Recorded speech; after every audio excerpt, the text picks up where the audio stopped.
Welcome back to the channel. Today we're talking about the top 10 secrets Meghan Markle hid from the royal family. Starting off with number 10, the journal. According to royal biographer Omid Scobie, Meghan Markle's aides were terrified of what she might say after only one podcast episode was released.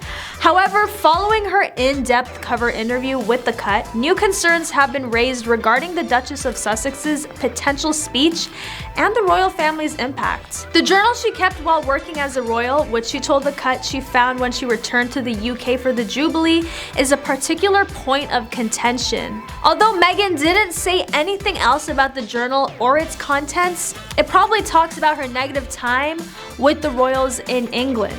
When it comes to the royals, it appears that there is already some concern regarding the existence of this journal and the possibility that it will be published. According to a source who spoke with The Sun, Harry and Meghan were told to ignore newspapers and social media, but sometimes staff would say to them, "So sorry about what was written the other day," and she would hit the roof. As a form of protection, she recorded everything in a diary. It would undoubtedly be a dynamite weapon if it ever came into existence. This journal appears to have been rediscovered this summer, packed and shipped back to Montecito. The revelation that Meghan rediscovered what she was writing in her journal at Frogmore Cottage must trigger warning signals to the royal family, a royal expert and author Margaret Holder told the outlet. She went on to say that the Duchess had enough time in the royal fold to learn secrets, some of which were decades old, which could cause the monarch and the family embarrassment and heartache, but could earn a fortune for Meghan. We'll see what happens, I guess. Number 9, criticized by friends. Prince Harry and Meghan Markle have been criticized for disclosing secrets about the Hollywood elite. Kinsey Sheffield, a royal expert, reveals that the Duke and Duchess of Sussex are overwhelming their celebrity friends with too much information. She told Fox News the recent Netflix documentary Spare and Harry and Meghan's relationships with the Hollywood elite will most likely suffer. Did Beyonce, who is extremely private, allow Meghan to read a text message that she sent the Duchess in its entirety to millions of Netflix subscribers? I very much doubt it. After Gayle King claimed that her friends, the Duke and Duchess of Sussex, had receipts, does Gayle King enjoy being grilled by the internet when Harry tells ITV there isn't a royal racist? They are putting individuals in perilous circumstances. She made the observation that most people don't want to pick a side and would prefer to avoid the drama. What are your thoughts on this? And do you think the couple discussed sharing private matters involving their friends beforehand? Number 8, drama with Kate. Kate Middleton and Meghan Markle were unlikely soulmates due to their diverse experiences and backgrounds. Bauer claims that Kate was troubled when she arrived with Charlotte, her 3-year-old daughter, at a fitting for the bridesmaids' dresses, which was accompanied by tension. The two disagreed about whether the bridesmaids ought to wear tights to the wedding. Kate thought they should adhere to the protocol. The Californian did not care about royal custom. By that time, complaints that Meghan was bullying her staff had also irritated Kate. The disagreement that followed was about how long Charlotte's hem was. Kate didn't fit in anyway because she thought it was too short. This got worse when Meghan's assistant Melissa Tubati and Claire Waite-Keller of Givenchy's dress fitters saw Meghan strongly reject Kate's observation. Kate burst into tears when she realized that the standoffs proved the claims made about Meghan by Tubati and other staff members. The story does not end here. Kate made the decision to make amends after leaving that unhappy scene. She carried Meghan a bouquet of flowers across the corridor at Kensington Palace. Additionally, Kate advised Meghan not to be impolite to her staff. You'll never guess what allegedly happened next. Meghan, according to Kate, threw the flowers into a trash can and slammed the door in her face. Meghan would tell Oprah Winfrey that Kate was not the one who wept and that the flowers were her way of apologizing. Meghan correctly stated, "I think that's where everything changed." Sounds like some intense things happened behind the palace doors. Number 7, Meghan's way. Bauer goes into great detail about Harry and Meghan's marriage, citing a number of instances in which Harry tried to meet Meghan's demands in a way that went against the rules of the royal family. Harry asked the Queen for permission to leave Nottingham Cottage and establish their lives outside of Buckingham Palace a few months after the wedding. The Queen agreed that the Frogmore cottages on the Windsor estate should be given to the couple in order to accommodate her grandson. Although it was hard to believe that Meghan wanted to live 25 miles from London and within the flight path of Heathrow, builders were hired to quickly transform the 5 decaying units into a luxurious 5-bedroom home. The way the line was drawn is also mentioned in the audiobook, but Harry's demands were still met. He was informed that he would be assigned a small office inside Buckingham Palace on the Queen's orders and would work under her supervision. Harry was left out while William ran his own business, and Charles was in favor of the choice. Number 6, the secret mic. On September 10, following the passing of Queen Elizabeth, keen-eyed viewers claimed to have observed Meghan, Duchess of Sussex, speaking to mourners outside Windsor Castle wearing a covert device. On Twitter, a picture of the Duchess appeared to show her with a rectangular object concealed beneath her black dress. The object in question can be seen in the original photo, and it has been confirmed that the picture was taken by Chris Jackson. If Meghan and Harry were filming footage for a documentary, they would need some kind of microphone. These days, microphones are wireless and frequently concealable. Therefore, it is not out of the question that the duo might be sporting them. Do you think Meg would be bold enough to wear a mic at a funeral though? Let me know your thoughts in the comments. Number 5, breaking protocols. In November of last year, Prince Harry and Meghan Markle went outside for a photo call at Kensington Palace. She wore a green dress and a white coat to the big event. Did you notice the item she left off? Insider got the following explanation from royal expert Victoria Arbiter.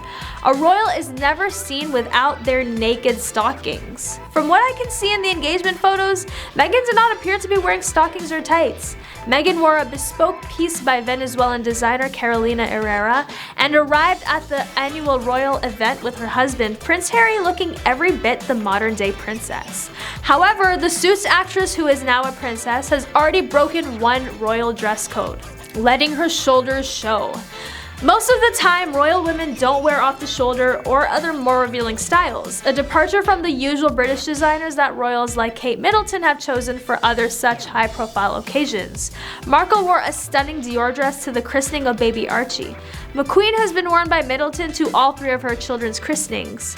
Markle's wardrobe strategy emphasizes supporting female designers, and she has been a fan of Maria Grazia Chiuri ever since she was named Dior's creative director. For the royal wedding, Markle wore Essie's ballet slippers, which is the lightest shade of pink or a neutral color. This is not the case here. At the Royal Albert Hall, Markle broke a tradition by painting her nails Bordeaux. Those royals won't wear anything that shows their legs. Stockings are required whenever you wear a skirt or dress according to protocol. However, Meghan wore a black Judith and Charles tuxedo, dress bare-legged, in the midst of the August heat. Although Meghan has broken the rule before, this is the first time she has done so since becoming a duchess. Meghan Markle wore a Ralph Lauren striped shirt and white pants to the Wimbledon women's finals. Number 4, family problems. When they decide to share potentially damaging information about the Duke and Duchess of Sussex, not all members of Meghan Markle's family are willing to be identified publicly. Now that Meghan and Prince Harry have decided to live a more private life in the US, they are closer to Meghan's family. However, an unidentified family member told Fox News that Meghan won't be contacting relatives anytime soon to have playdates with their children, Archie and Lilibet. Yes, right after I also scheduled a playdate with Oprah Winfrey's family. The source responded mockingly to the idea. We won't ever talk again because it's obvious that we come from different social classes. The insider also said that Meghan now thinks she is better than her family and that they don't want a relationship with her if it's fake. The source stated, "You shouldn't have to be someone you're not or belong to a certain class to be loved and accepted. I am not chasing after a person who is unwilling to speak with me. My own family is the love of my life and we couldn't be happier." A family member stated that Meghan's absence from her family is allegedly her choice. Nevertheless, they wished Harry and Meghan all the best with their growing family. Number 3, fitting in. Before taking a break from her royal duties in January 2020, Meghan Markle breaks down in tears because of how hard she tried to fit in. The former Suits star admits, "I tried so hard," in the second half of Harry and Meghan, which was released on Netflix. That's the part that's so triggering because you still don't fit in and it wasn't good enough. In the documentary, Markle talks about leaving England and says that a man in charge of the plane's crew took off his hat and thanked her for everything she did for the country. "It was the first time that I felt like someone saw the sacrifice. Not for my own country, but for this country." The Duchess of Sussex recalled, "It's not my thing." Markle claims that she fell into the arms of one of Prince Harry's longtime security guards when the couple arrived in Canada. The former star of Deal or No Deal says that she then told the employee of her husband that she tried so hard, and he responded by saying, "I know you did, ma'am." On to number 2, Dishonest Prince. Senior royals are said to be continuing with their duties and are not publicly reacting to the show. After using the show to criticize Meghan's father, Thomas Markle, for making deals with photographers, Harry has also come under fire for being accused of being dishonest. Netflix was informed by the shameless prince. Amazing things can happen when a lot of money is offered to people. It is said that he and Meghan were paid £80 million to talk about their personal lives on the show. Amazing things can happen when you're offered a lot of money, right, Harry?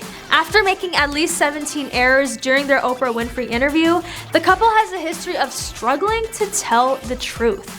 Even though she had denied the claims for years, Meghan had to apologize to the High Court for forgetting she had briefed the authors of Finding Freedom. Their spokesperson claimed that Megxit was never about privacy, which caused a stir. The New York Times quoted Ashley Hansen as saying their statement announcing their decision to step back makes no mention of privacy and reaffirms their desire to continue their public roles and responsibilities. Any suggestion to the contrary refers to a crucial aspect of the series. While the tabloid media has constructed an entirely false narrative that permeates media coverage and public opinion, they have made the decision to share their story on their terms. They have the facts at their fingertips. And number 1, the failed curtsy moment.